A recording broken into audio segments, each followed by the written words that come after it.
وعلیکم السلام ورحمۃ اللہ وبرکاتہ۔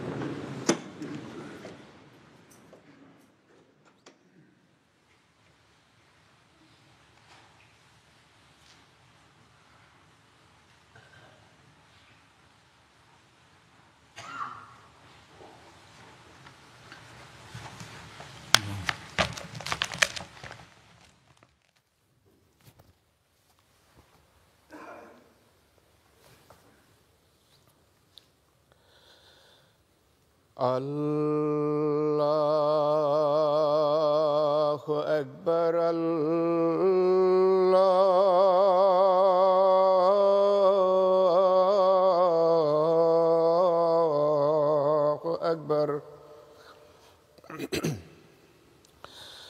اللہ اکبر اللہ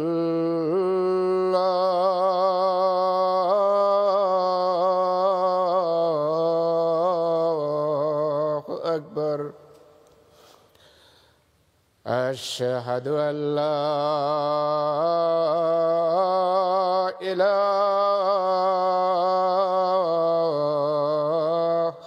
إلا الله أشهد أن لا إله إلا الله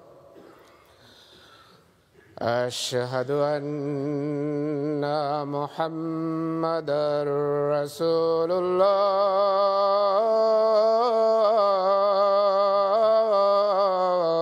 الله أشهد أن محمدًا رسول الله حي على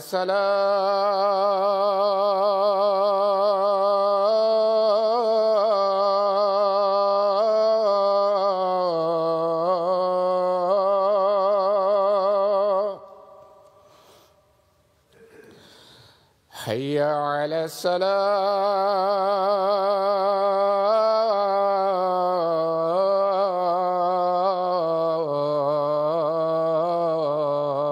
الصلاة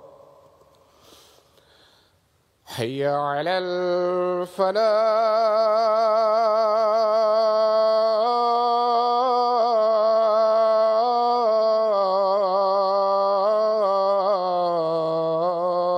الفلاح حي على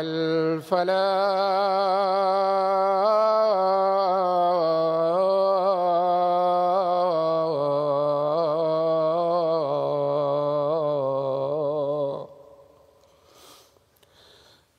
الله أكبر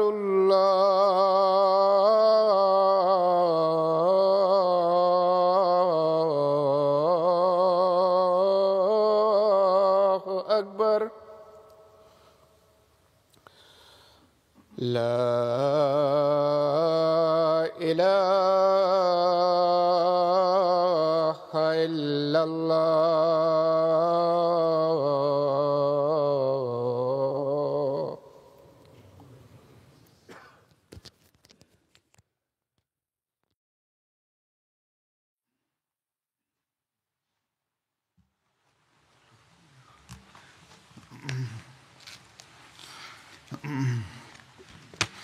السلام علیکم ورحمۃ اللہ۔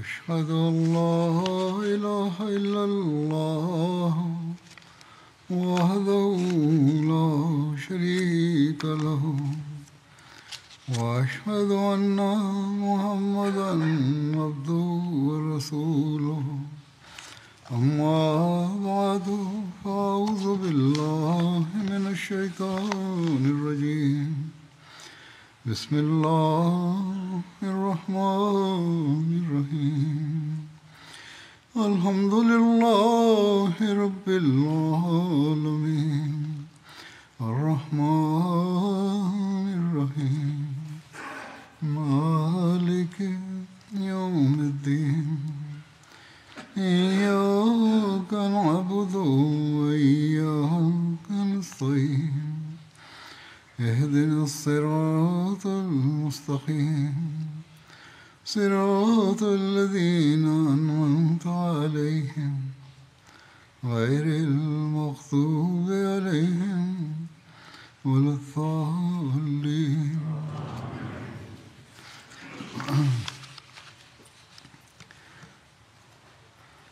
کل 20 فروری تھی. یہ دن جماعت میں پیشگوئی مسلم موت کے حوالے سے جانا جاتا ہے. اس دن یا اس حوالے سے ان دنوں میں آگے پیچھے پیشگوئی مسلم موت کے جماعتوں میں جلسے بھی ہوتے ہیں. یہ حضرت مسیح موعود علیہ السلام کی ایک لمبی پیشگوئی ہے جس میں ایک بیٹی کی پیدائش اور اس کی خصوصیات کا ذکر ہے. 20 فروری 1886 کو اس کو اشتہار کی صورت میں شائع کیا گیا.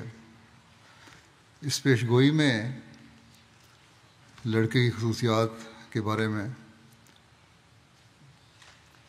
الہامی الفاظ کا ایک حصہ اس طرح سے ہے کہ وہ سخت ذہین و فہیم ہوگا،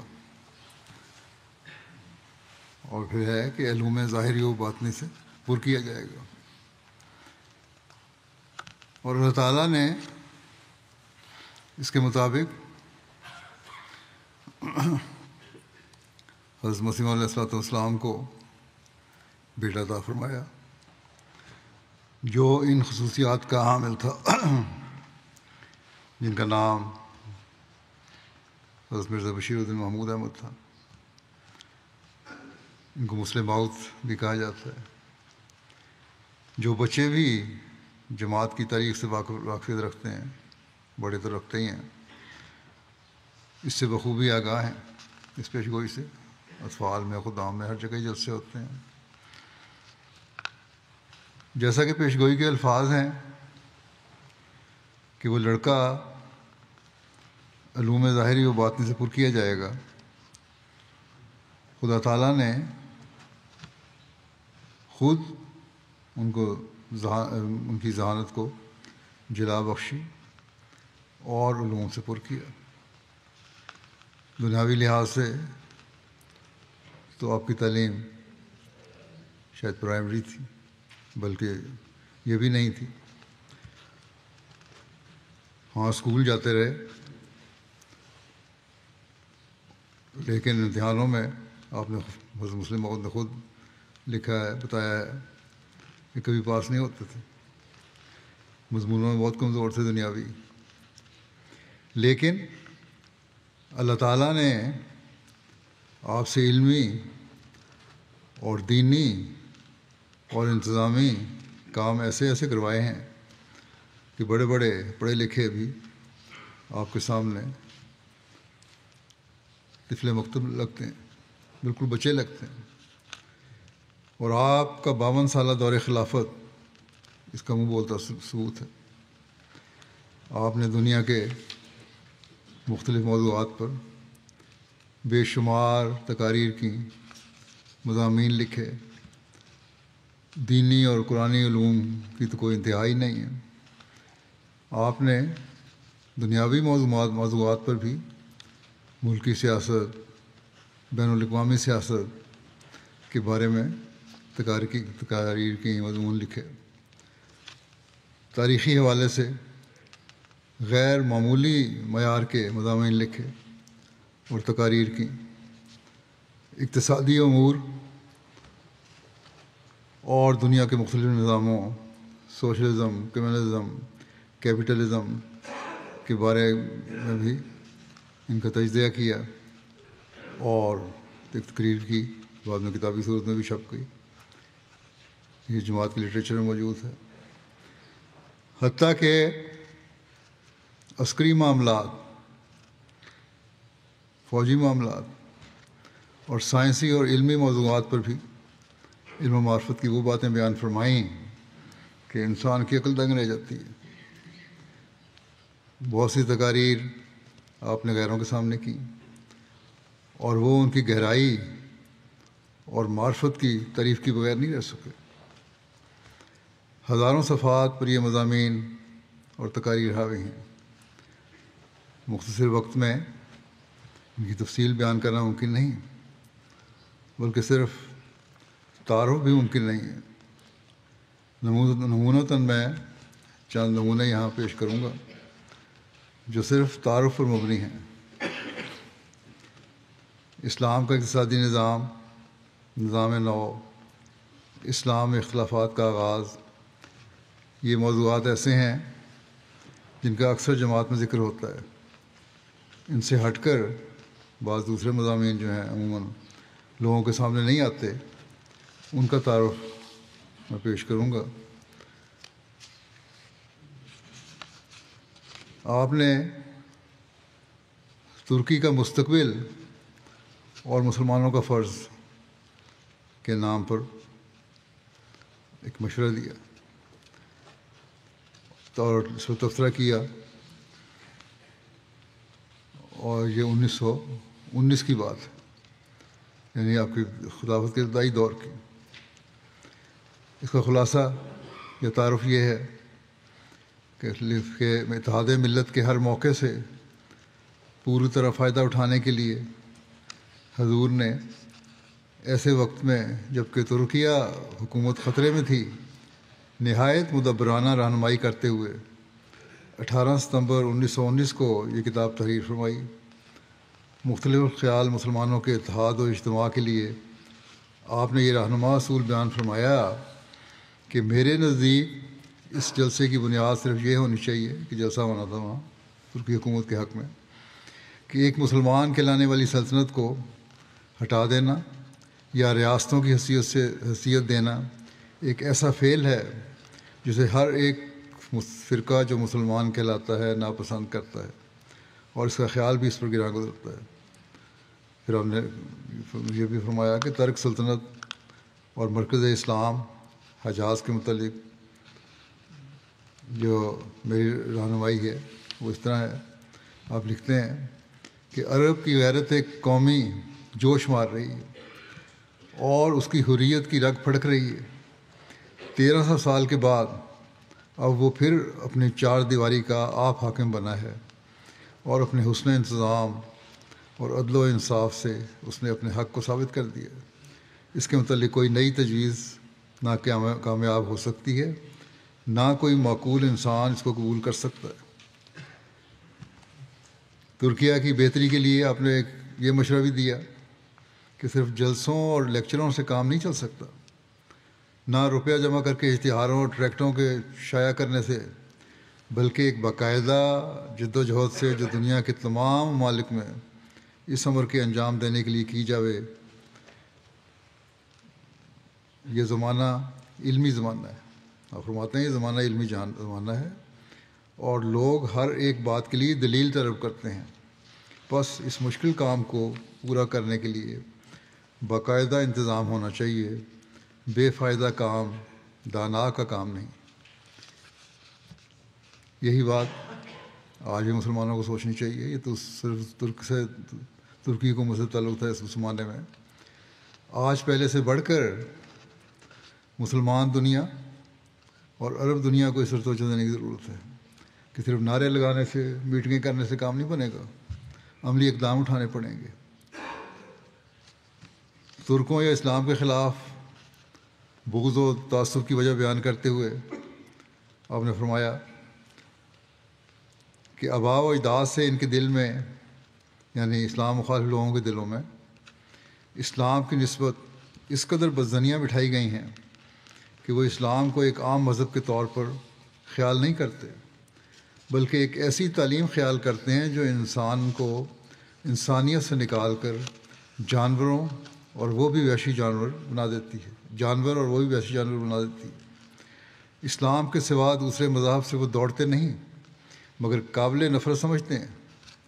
مگر اسلام سے وہ خوف کھاتے ہیں، یعنی جو اسلام مخالف لوگ ہیں، اس کی ترقی کو تہذیب و شائستگی کے راستے میں روک ہی نہیں خیال کرتے، بلکہ خود انسانیت کے لیے اسے مہلک یقین کرتے ہیں۔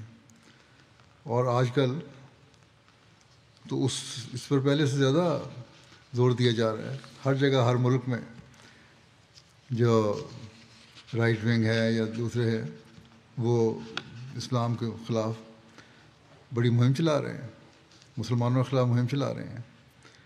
اس صورتحال کی تبدیلی کے لیے رہنمائی یہ فرمائی کہ مسلمان اپنی غلطی سے تائب ہو کر خدا تعالیٰ کی طرف رجوع کریں اور خود اسلام کو سمجھیں اور اس کی حقیقت سے آگاہ ہوں اور دوسروں کو آگاہ کریں، تاکہ وہ نقبت و ادوار جو اس وقت مسلمانوں پر آ رہا ہے وہ دور ہو۔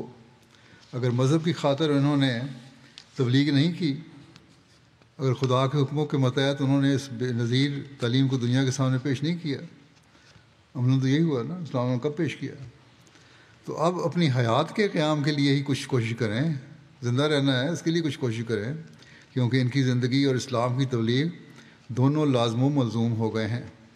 بس یہی اصول آج بھی مسلمانوں کو اپنانے کی ضرورت ہے، نہیں تو اسلام مخالف دنیا مسلمان ممالک کے گرد گھیرا تنگ کرتی چلی جائے گی اور کر رہی ہے۔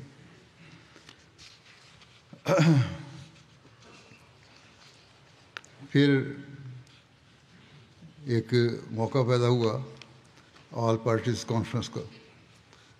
اس پر آپ نے آل پارٹیز کانفرنس کے پروگرام پر ایک نظر کے عنوان سے ہدایات دیں۔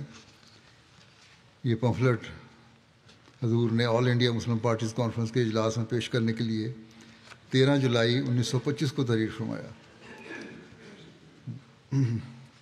منتظمین کانفرنس کی خواہش تھی کہ امام جماعت احمدیہ بنفس نفیس اس میں شریک ہو کر اپنے خیالات کا اظہار فرمائیں۔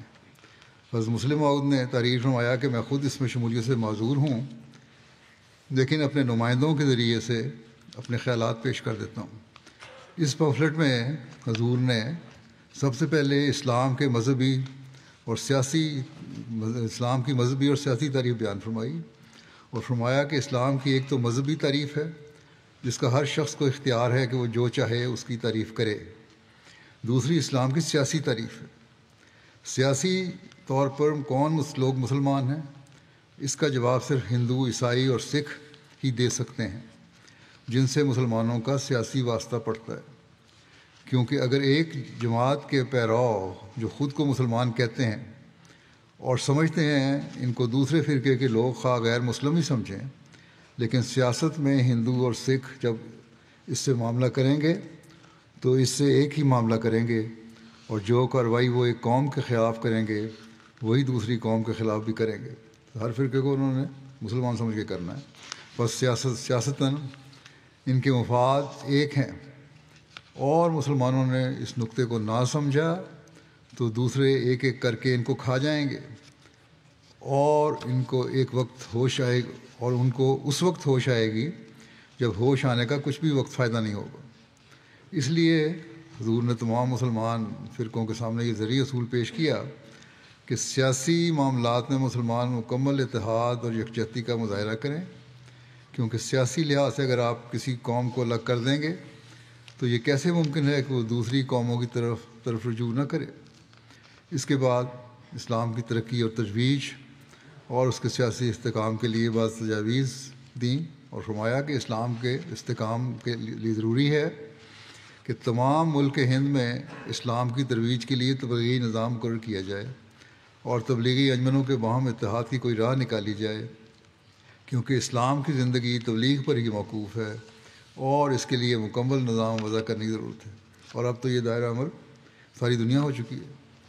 نیز مسلمانوں کی صنعتی اور تعلیمی میدان میں ترقی کے لیے باقاعدہ سیغہ جات قائم کیے جائیں، ہر سیغے کا ایک مطمع نظر ہو اور سال کے آخر پر بتایا جائے کہ مطمع نظر کو کس حد تک پورا کیا گیا ہے۔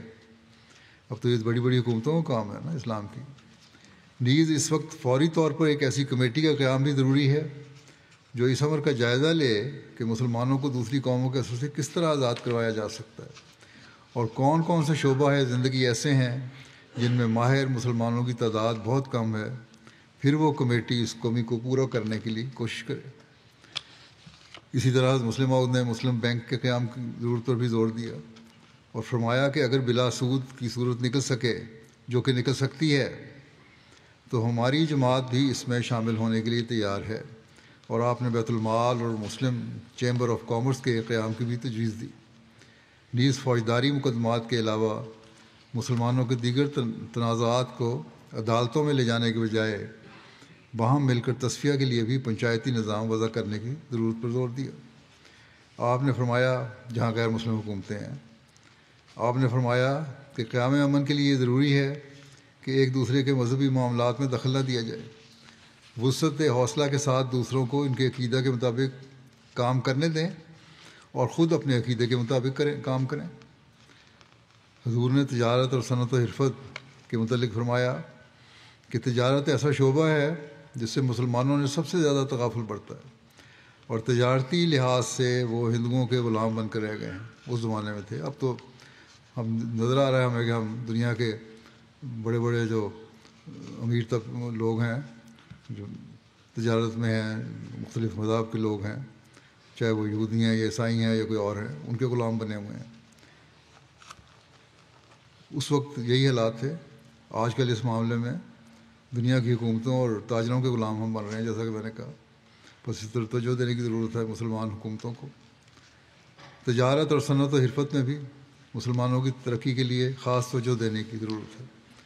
آخر پر حضرت مسلم عہد نے مسلمانوں کے باہمی تنازعات کو ختم کر کے باہمی اتحاد اور یگانگت کی اہمیت کی طرف توجہ دلائی اور فرمایا کہ پھر ایک دفعہ اس امر کی طرف توجہ دلاتے ہوئے میں اپنے مضمون کو ختم کرتا ہوں کہ سب محنت رائے گاں اور سب تدبیریں ابس جائیں گی اگر اس امر کو اچھی طرح نہ سمجھ لیا گیا کہ ہم باوجود ایک دوسرے کو کافر کہنے کے اغیار کی نظر میں مسلمان ہیں اور ایک کا نقصان دوسرے کا نقصان ہے۔ بس سیاسی میدان میں ہمیں مذہبی فتووں کو نظر انداز کر دینا چاہیے کیونکہ وہ ان کے دائرۂ عمل سے خارج ہیں۔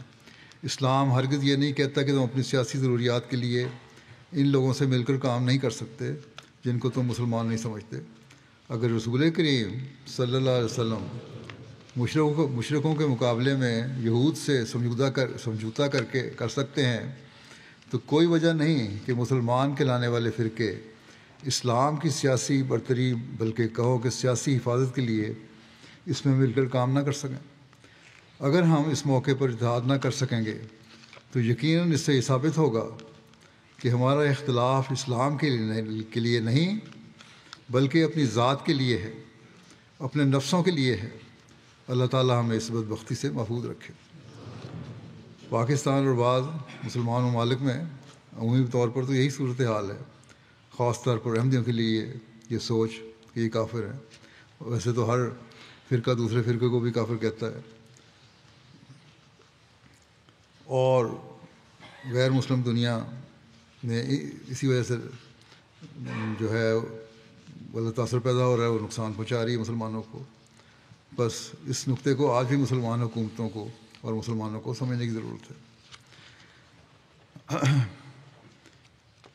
ہندوستان کے حالات کے بارے میں اس وقت جو تھے پاک و ہند ایک گول میز کانفرنس ہوئی تھی اور مسلمانوں کی نمائندگی کا سوال اس میں اٹھا تھا۔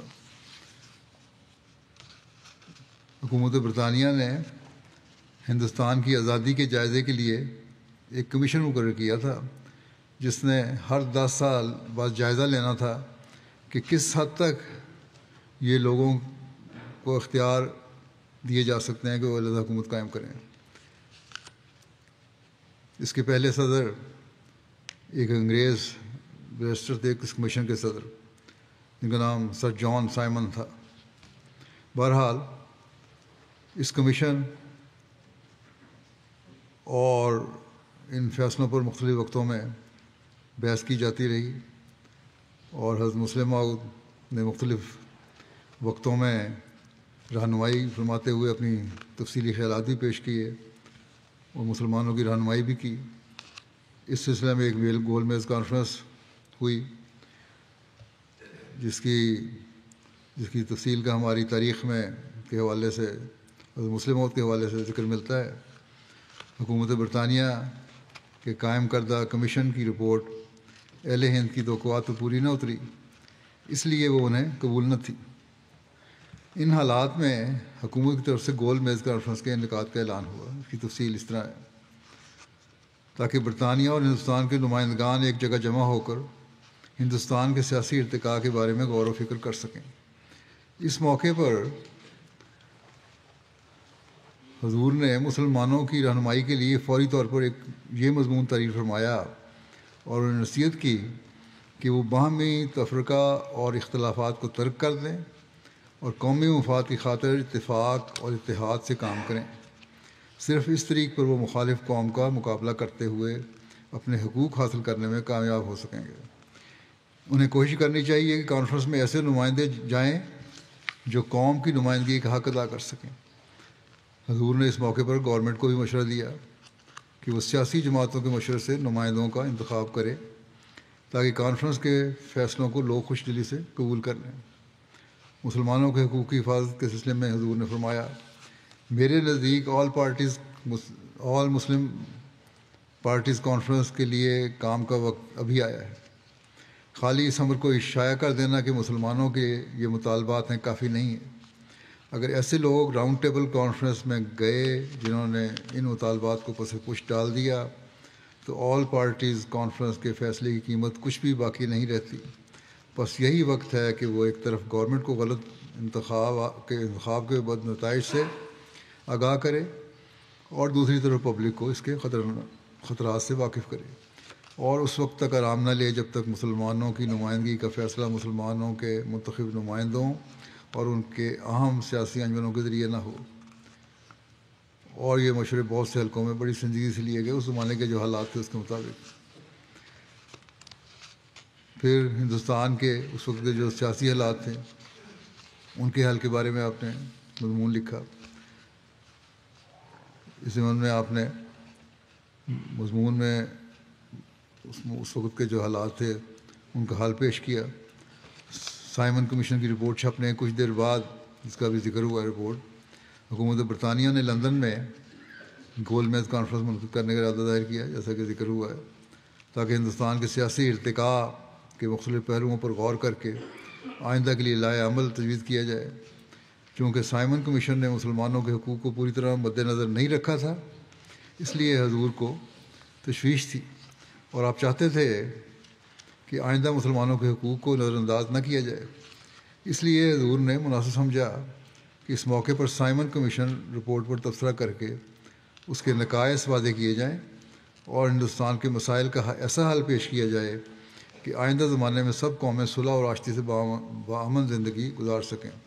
چنانچہ آپ فرماتے ہیں، میں سمجھتا ہوں کہ گو ایک مذہبی آدمی ہونے کے لحاظ سے مجھے سیاست ملکی سے اس قدر تعلق نہیں ہے جیسا کہ ان لوگوں کی جو رات دن انہی کاموں میں پڑے رہتے ہیں، جیسا کہ ان لوگوں کا ہے جو رات دن انہی کاموں میں پڑے رہتے ہیں۔ لیکن اس قدر میری ذمہ داری صلح اور آشتی پیدا کرنے کے متعلق زیادہ، اور نیز میں خیال کرتا ہوں کہ شورش کی دنیا سے زیادہ ہونے کی وجہ سے میں شاید کئی امور کی طے کو زیادہ آسانی سے پہنچ سکتا ہوں بنسبت ان لوگوں کے کہ جو اس جنگ میں ایک یا دوسری طرف سے شامل ہیں۔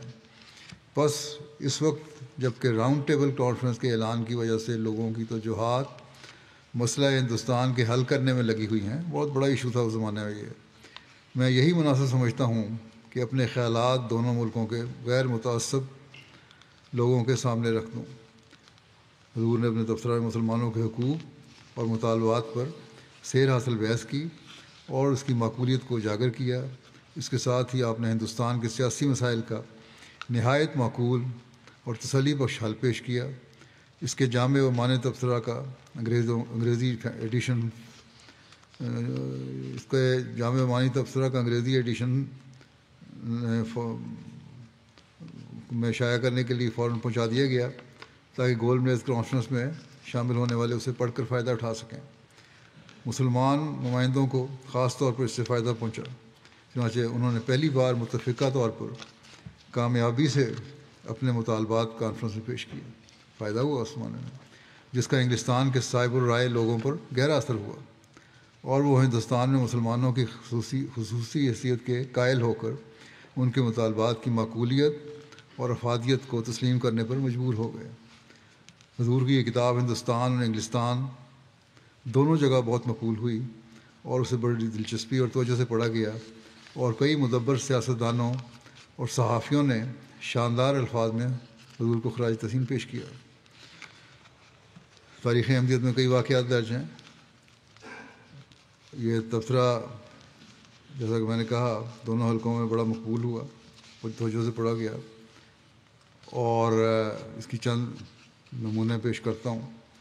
لارڈ میسٹن سابق گورنر یو پی کہتے ہیں، میں آپ کا ممنون ہوں کہ آپ نے مجھے امام جماعت احمدیہ کے نہایت دلچسپ تصنیف ارسال فرمائی ہے۔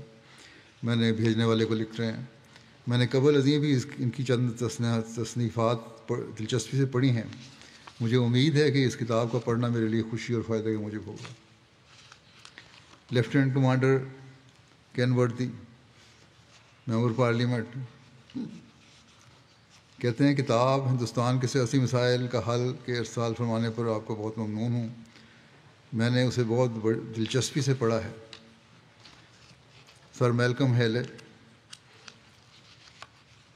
گورنر صوبہ یو پی اور سابق گورنر پنجاب لکھتے ہیں امام مسجد لنڈن کو کہ اس کتاب کے لیے جو آپ نے امام جماعت احمدیہ کی طرف سے میرے نام بھیجی ہے، میں آپ کو بہت ممنون ہوں۔ میں جماعت احمدیہ کے حالات سے خوب واقف ہوں اور اس روح کو خوب سمجھتا ہوں اور اسے اور قدر کی نگاہ سے دیکھتا ہوں جسے لے کر وہ ہندوستان کے اہم مسائل کے حل کے لیے کام کر رہی ہے۔ مجھے یقین ہے کہ یہ کتاب میرے لیے مفید ہوگی اور میں اسے نہایت دلچسپی کے ساتھ پڑھوں گا۔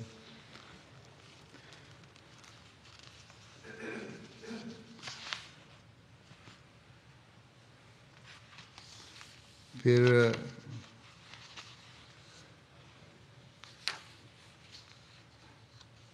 سر ہون او ملر کہتے ہیں کہ اس چھوٹی سی کتاب کے ارسال کے لیے، جس میں مسئلہ ہند کے حل کے لیے امام جماعت احمدیہ کی تجاویز مندرج ہیں، میں تہہ دل سے آپ کا شکریہ ادا کرتا ہوں۔ سائمن کمیشن کی تجاویز پر یہی ایک مفصل تنقید ہے جو میری نظر سے گزری ہے۔ میں ان تفصیلات کے متعلق کچھ عرض نہ کروں گا جن کے متعلق اختلاف رائے ایک لازمی امر ہے، لیکن میں اس اخلاص، معقولیت اور وضاحت کی داد دیتا ہوں جس سے کہ ہز ہولینس امام جماعت احمدیہ نے اپنی جماعت کے خیالات کا اظہار کیا ہے، اور میں ہز ہولینس حضرت مسلم مرزا بشیر الدین کی بلند خیالی سے بہت متاثر ہوا ہوں۔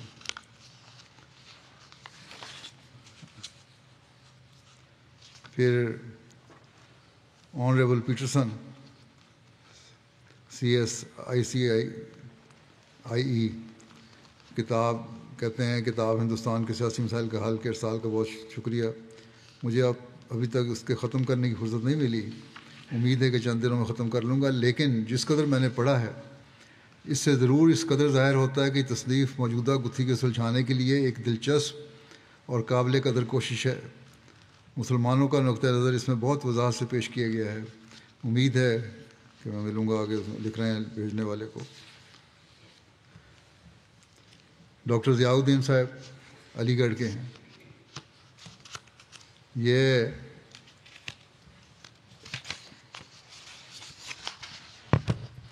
کہتے ہیں کہ میں نے جناب کی کتاب نہایت دلچسپی سے پڑھی۔ میں آپ سے درخواست کرتا ہوں کہ اس کی یورپ میں بہت اشاعت فرمائیں۔ ہر ایک ممبر پارلیمنٹ کو ایک ایک نقل ضرور بھیج دی جائے، اور انگلستان کے ہر مدیر اخبار کو بھی ایک ایک نسخہ ارسال کیا جائے۔ اس کتاب کی ہندوستان کی نسبت انگلستان میں زیادہ اشاعت کی ضرورت ہے۔ جناب نے اسلام کی ایک اہم خدمت انجام دی ہے۔ اب یہ غیر احمدی لکھ رہے ہیں کہ اسلام کی خدمت انجام دی ہے، اور یہاں کہتے ہیں غیر احمدی غیر مسلم ہے احمدی۔ سیٹھ حاجی عبداللہ ہارون صاحب MLA کراچی کہتے ہیں، میری رائے میں سیاست کے باب میں جس قدر کتابیں ہندوستان میں لکھی گئی ہیں، ان میں کتاب ہندوستان کے سیاسی مسائل کا حل بہترین تصانیف میں سے ہے۔ علامہ ڈاکٹر سر محمد اقبال لکھتے ہیں کہ تبصرے کے چند مقامات کا میں نے مطالعہ کیا ہے، نہایت عمدہ اور جامع ہے۔ اخبار انقلاب لاہور نے لکھا، جناب مرزا صاحب نے اس تبصرے کے ذریعے سے مسلمانوں کی بہت بڑی خدمت انجام دی ہے۔ یہ بڑی بڑی اسلامی جماعتوں کا کام تھا جو مرزا صاحب نے انجام دیا۔ اخبار سیاست لاہور لکھتا ہے کہ مذہبی اختلافات کی بات چھوڑ کر دیکھیں تو جناب مرزا بشیر الدین محمود احمد صاحب نے میدان تصنیف و تالیف میں جو کام کیا ہے وہ بلحاظ ضخامت و افادہ ہر تعریف کا مستحق ہے، اور سیاست میں اپنی جماعتوں کو عام مسلمانوں کے پہلو چلانے میں آپ نے جس اصول عمل کی ابتدا کر کے اس کو اپنی قیادت میں کامیاب بنایا ہے، وہ بھی ہر منصف مزاج مسلمان اور حق شناس انسان سے خراج تحسین وصول کر کے رہتا ہے۔ آپ کی سیاسی فراست کا ایک زمانہ قائل ہے، کہتا ہے کہ آپ کی سیاسی فراست کا ایک زمانہ قائل ہے، اور نہرو رپورٹ کے خلاف مسلمانوں کو مجتمع کرنے میں، سائمن کمیشن کے روبرو مسلمانوں کا نقطہ نظر پیش کرنے میں، مسائل حاضرہ پر اسلامی نقطہ نگاہ سے مدلل بحث کرنے، اور مسلمانوں کے حقوق کے استدلال سے مملوک کتابیں شائع کرنے کی صورت میں آپ نے بہت ہی قابل تعریف کام کیا ہے۔ زیر بحث کتاب سائمن رپورٹ پر آپ کی تنقید ہے، جو انگریزی زبان میں لکھی گئی ہے، جس کے مطالعے سے آپ کی وسعت معلومات کا اندازہ ہوتا ہے۔ آپ کا طرز بیان سلیس اور قائل کر دینے والا ہوتا ہے، آپ کی زبان بہت شستہ ہے۔ یہ تھے کچھ تبصرے۔ پھر دنیا کی موجودہ بے چینی کا اسلام کیا علاج پیش کرتا ہے، اس بارے میں بھی آپ نے لکھا۔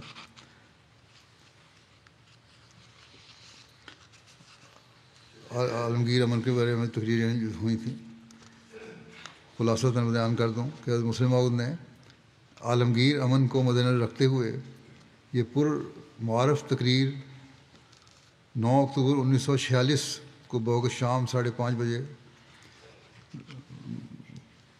8 پارک روڈ دہلی کی وسیع صحن میں ارشاد فرمائی۔ اس تقریر کو سننے کے لیے کئی سو غیر احمدی اور غیر مسلم معززین تشریف لائے۔ انہوں نے نہایت توجہ اور سکون کے ساتھ حضور کی تقریر کو سنا۔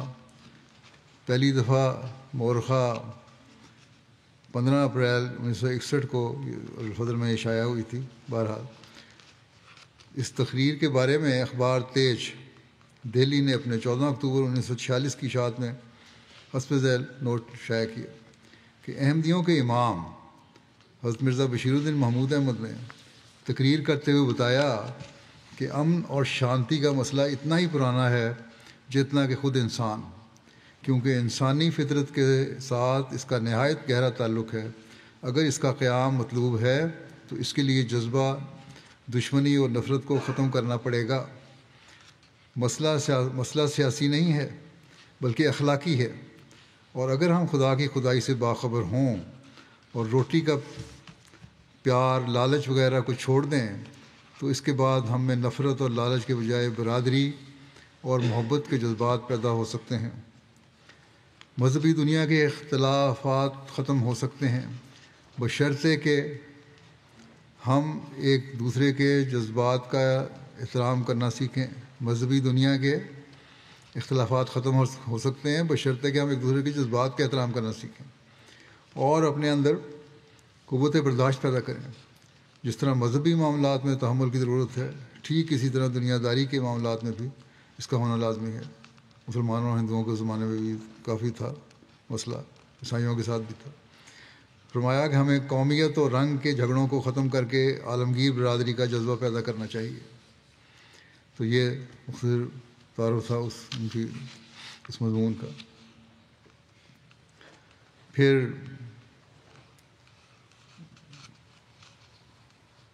ایک مضمون آپ نے لکھا اس کے اعتراض پر کہ ہمارا فرض ہے کہ مظلوم قوم کی مدد کریں چاہے وہ ہمیں ماریں یا دکھ دیں۔ دہلی کے اخبار کے بیان پر یہ تبصرہ تھا۔ دہلی کے اخبار نے لکھا تھا کہ احمدی پاکستان کی حمایت کر رہے ہیں، حالانکہ ان کے ساتھ دوسرے مسلمانوں نے اچھا سلوک نہیں کیا۔ بھڑکا رہا ہے احمدیوں کو کہ احمدی پاکستان کی حمایت کرتے ہیں، حالانکہ مسلمانوں سے اچھا سلوک نہیں کرتے۔ جب پاکستان بن جائے گا، پھر یہ لکھتا ہے کہ جب پاکستان بن جائے گا تو مسلمان پھر ان کے ساتھ وہی سلوک کریں گے جو کابل میں ان کے ساتھ ہوا تھا، اور اس وقت احمدی کہیں گے کہ ہمیں ہندوستان میں شامل کر لو۔ یہ اخبار نے تبصرہ کیا۔ حضرت مسلم موعود نے 16 مئی 1947 کو نماز مغرب کے بعد اس کو تبصرہ کرتے ہوئے فرمایا، ہمارا فرض ہے کہ ہم مظلوم قوم کی مدد کریں، چاہے وہ ہمیں ماریں یا دکھ پہنچائیں۔ نیز آپ نے فرمایا کہ ہمارا دشمن اگر ہمارے ساتھ ظلم اور بے انصافی بھی کرے تو ہم انصاف سے کام لیں گے۔ حضور کے اس خطاب کو اس قادیان میں بھی شائع کیا گیا کتابی صورت میں۔ آج کل بھی بعض لوگ یہ سوال اٹھاتے ہیں کہ حضرت مسلم موعود نے کیوں پاکستان میں شامل ہونے کی حمایت کی تھی، تو یہ خطاب اس کا جواب ہے۔ اس وقت کے حالات مسلمانوں کی مدد کی ضرورت تھی، اور جماعت ہمیشہ مسلمانوں کی مدد کے لیے صف اول میں ہے۔ حضرت مسلم موعود نے یہ انکار نہیں کیا کہ جماعت سے یہ ظلم نہیں ہوگا، اور فرمایا کہ جو بھی ہو اس وقت مسلمانوں کو مدد کی ضرورت ہے، اور احمدیوں کو ہم ساتھ دینا چاہیے کیونکہ ہم نے مسلمانوں کا ساتھ دینا ہے۔ پاکستان کے مستقبل کے بارے میں آپ نے ایک لیکچر دیا، اس کا خلاصہ یہ ہے کہ حضرت مسلم موعود نے پاکستان کے معرض وجود میں آنے کے بعد پنجاب کے دارالحکومت لاہور میں پاکستان کے مستقبل کے موضوع پر بصیرت افروز لیکچر فرمایا، جس میں لاہور کے بڑے بڑے دانشور، اسکالرز اور اہل علم حضرات شامل ہوئے، اور ان لیکچرز میں اپنی پسندیدگی کا اظہار کیا۔ پہلے 5 لیکچرز مینارڈ ہال لاہور اور چھٹا لیکچر یونیورسٹی ہال لاہور میں ارشاد فرمایا۔ یہ کہتے ہیں اس لیکچر میں جو ہے زیر نظر لیکچر ہے 7 دسمبر 1947 کو مینارڈ ہال لاہور میں ارشاد فرمایا، مگر وقت کی کمی کے باعث اس مضمون کی کئی حصے بیان کرنے سے رہ گئے تھے، لہذا حضرت مسلم موعود نے اپنی یادداشت پر اس مضمون کو افادہ عام کرنے کے لیے الفضل میں شائع کرایا بعد میں، جو 9 دسمبر 1947 کے روزنامہ الفضل جو لاہور سے شائع ہوتا تھا اس میں شائع ہوا۔ حضور نے اپنے اس خطاب میں نباتی، زرعی، حیوانی اور مانوی دولت کے لحاظ سے پاکستان کو کیسے ترقی دی سکتی ہے اس کے ذریعے اصول بنتائے تجاویز دیں اور مشوروں سے نوازا۔ بڑا مشہور ہوا یہ لیکچر۔ دستور اسلامی یا اسلامی آئین اساسی، اس بارے میں آپ نے اپنے خیالات کا اظہار کیا۔ قادیان سے لاہور ہجرت کے بعد پاکستان کے مستقبل کے موضوع پر جو لیکچر دیے آپ نے، یہ لیکچر ان میں سے آخری لیکچر ہے جو حضور نے یونیورسٹی ہال لاہور میں، ان کے سے پہلا ذکر ہو چکا ہے، دستور اسلامی یا اسلامی آئین اساسی کے موضوع پر دیا۔ یہ لیکچر افادہ عام کے لیے اس کو شائع کیا گیا 18 فروری 1948 کو ایک مفلٹ کی صورت میں، اور اب بھی انوار العلوم کی جلد 19 میں موجود ہے۔ اس خطاب میں حضور نے دستور اسلامی کی وضاحت کرتے ہوئے اس پہلو پر روشنی ڈالی کہ پاکستان میں کس قسم کا آئین یا دستور نافذ ہونا چاہیے۔ چنانچہ آپ فرماتے ہیں، بس اگر پاکستان کی کانسٹیٹیوشن میں مسلمان جن کی بھاری اکثریت ہوگی یہ قانون پاس کر دیں کہ پاکستان کے علاقے میں مسلمانوں کے لیے قرآن اور سنت کے مطابق قانون بنائے جائیں گے، اس کے خلاف قانون بنانا جائز نہیں ہوگا، تو گو اساس حکومت کلی طور پر اسلامی نہیں ہوگا، کیونکہ وہ ہو نہیں سکتا، مگر حکومت کا طریق عمل اسلامی ہو جائے گا، اور مسلمانوں کے متعلق اس کا قانون بھی اسلامی ہو جائے گا، اور اسی کا تقاضا اسلام کرتا ہے۔ اسلام ہرگز یہ نہیں کہتا کہ ہندو اور عیسائی اور یہودی سے بھی اسلام پر عمل کرایا جائے، بلکہ وہ بالکل اس کے خلاف ہے۔ وہ تو آزادی دیتا ہے ہر مذہب کو، ہر فکر کو۔ آج یہ لوگ کہتے ہیں کہ اسلامی ملک میں اسلامی آئین اور قانون ہے، لیکن عملاً اس کا ابتدا اور مشورہ تو مسلم موعود نے دیا تھا، اور اسلام کے نام پر ہی ہم پہ ظلم کیا جا رہا ہے، جبکہ آپ نے اسلامی تعلیم کے مطابق عمل درآمد اور آئین بنانے کی طرف توجہ دلائی تھی۔ جیسا کہ میں نے بتایا، اگر احمدی اتنے ہی اسلام کے خلاف ہیں جیسا کہ آج کل کا مولانا کہتا ہے، تو پھر اس مشورے اور توجہ کی آپ کو کیا ضرورت تھی؟ بہرحال آج کل تو ملک کو نام نہاد ملا یرغمال بنانے کی کوشش کر رہا ہے. اللہ تعالیٰ ملک میں کوئی رجل رشید پیدا کرے جو ان کے غلط منصوبوں سے ملک کو نجات دے اور ملک ترقی کی راہ پر گامزن ہو. پھر ایک مضمون ہے کہ پاکستان ایک اینٹ ہے اس اسلامی عمارت کی جسے ہم نے دنیا میں قائم کرنا ہے. ایک لیکچر تھا آپ نے ٹاؤن ہال کوئٹہ میں دیا. مسلم عہد نے پاکستان بننے کے مان بعد پاکستان کا مستقبل کے موضوع پر لاہور میں 6 لیکچر دیے تھے جیسا ذکر ہوا ہے. اس کے کچھ عرصے بعد حضور مغربی پاکستان کے دوسرے متعدد مرکزی شہروں میں تشریف لے گئے اور پاکستان کے ہزاروں باشندوں کو استحکام پاکستان کے موضوع پر اپنے بصیرت افروز خیالات اور تعمیری افکار سے روشناس کرایا. جون 1948 میں حضور کوئٹہ تشریف لے گئے اور کوئٹہ میں نہایت معلومات افزا اور روح پرور پبلک لیکچر فرمائے جن میں پاکستان کو پیش آمدہ اہم ملکی مسائل میں اہل پاکستان کی رہنمائی کرتے ہوئے نہایت شرح و بسط سے بڑی تفصیل سے انہیں اپنی قولی اور ملی ذمہ داریوں کی بجاوری کی طرف توجہ دلائی اور اپنے پرجوش اور محبت بھرے الفاظ میں بے پناہ قوت ایمانی اور ناقابل تسخیر عزم و ولولہ سے لاکھوں پجمردہ اور غمزدہ دلوں میں زندگی اور بشارت کی ایک زبردست روح پھونک دی. یہ خطاب حضرت مسلم عہد نے 4 جولائی 1948 کو ٹاؤن ہال کوئٹہ میں پاکستان اور اس کے مستقبل کے موضوع پر ارشاد فرمایا تھا. اس کو الفضل میں شائع ہوا 1952 میں یہ مارچ میں اور اس کا بڑا لوگوں کا اثر ہوا. پاکستان کی ترقی اور اس کے استحکام کے سلسلے میں زرعی نسائے 11 نومبر 1949 کو جماعت احمدیہ سرگودا نے کمپنی باغ میں ایک پبلک جلسہ منعقد کیا. اس زمانے میں تو جلسے کر سکتے تھے, اب تو ہم اپنے جلسے بھی تربیت ہی نہیں کر سکتے. یہ جلسہ اس لحاظ سے ایک ممتاز خصوصیت کا حامل تھا کہ اس میں پہلی بار حضرت مسلم عہد نے سرگودا اور مضافات کے ان ہزارہا احمدی اور غیر احمدی احباب کو جو اس تقریب میں شمولیت کی تشریف لائے ہوئے تھے اپنی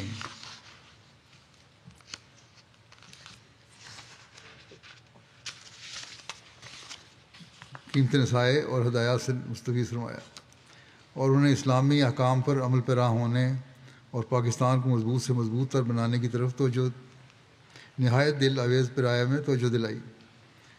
حضور کی تقریر اول سے آخر تک انتہائی دلچسپی, پورے انہماک اور توجہ کے ساتھ سنی گئی.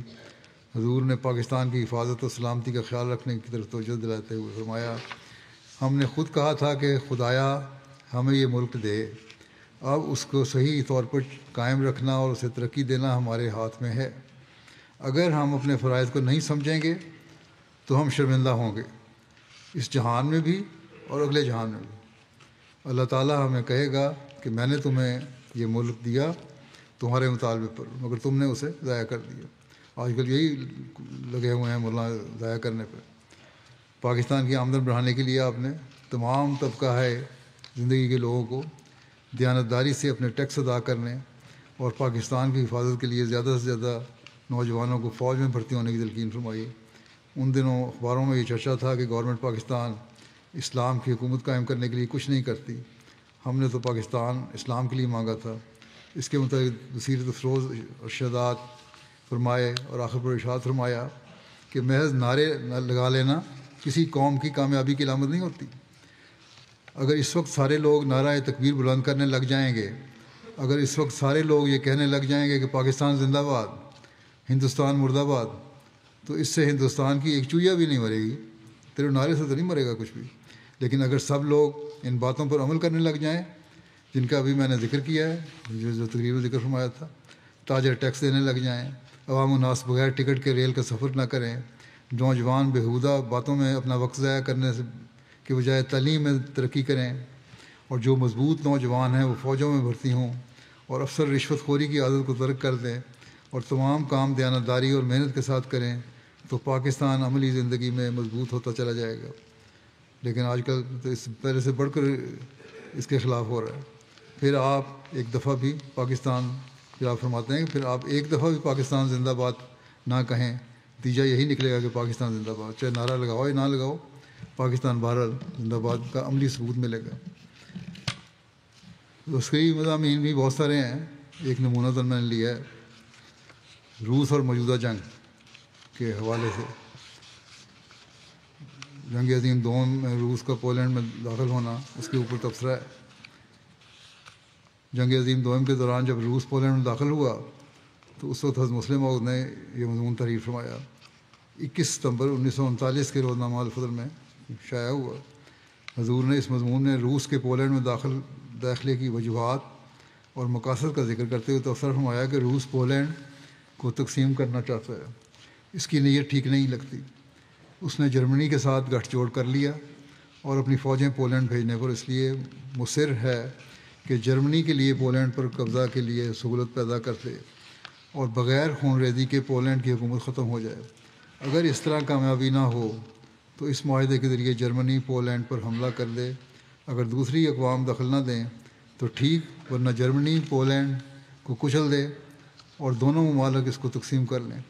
نیز اس مضمون میں حضور نے اس جنگ کے بعد کے حالات پر روشنی ڈالی اور اپنی بصیرت افروز اور بصیرت الفراست سے اتحادیوں کو مفید مشورے دیے، اور بڑے عمدہ مشورے تھے، تبھی بہرحال پولینڈ بچ گیا۔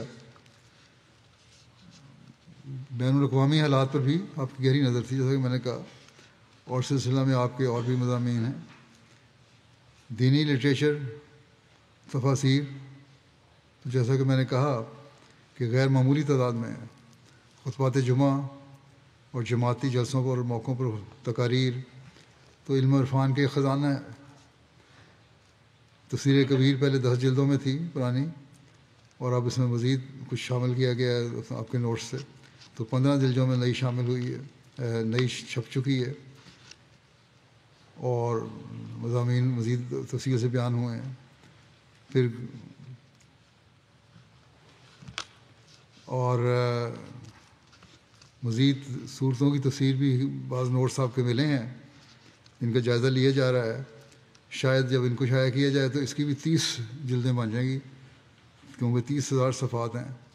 بس اللہ تعالیٰ نے حضرت مسیح علیہ السلام سے پیش گوئی میں جو وعدہ فرمایا تھا، اسے ہر پہلو سے حضرت مرزا بشیر الدین محمود احمد نے پورا ہوتا دکھایا ہے۔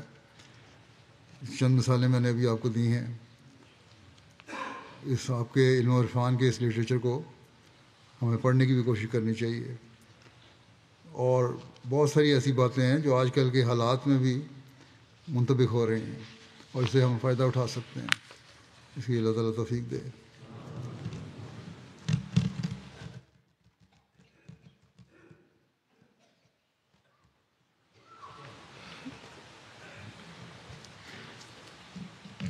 الحمد للہ نحمده ونستعینه ونستغفره ونؤمن به ونتوکل علیہ ونعوذ باللہ من شرور انفسنا ومن سیئات اعمالنا من يهده الله فلا مضل له ومن يضلل فلا هادي له ونشهد أن لا إله إلا الله ونشهد أن محمدا عبده ورسوله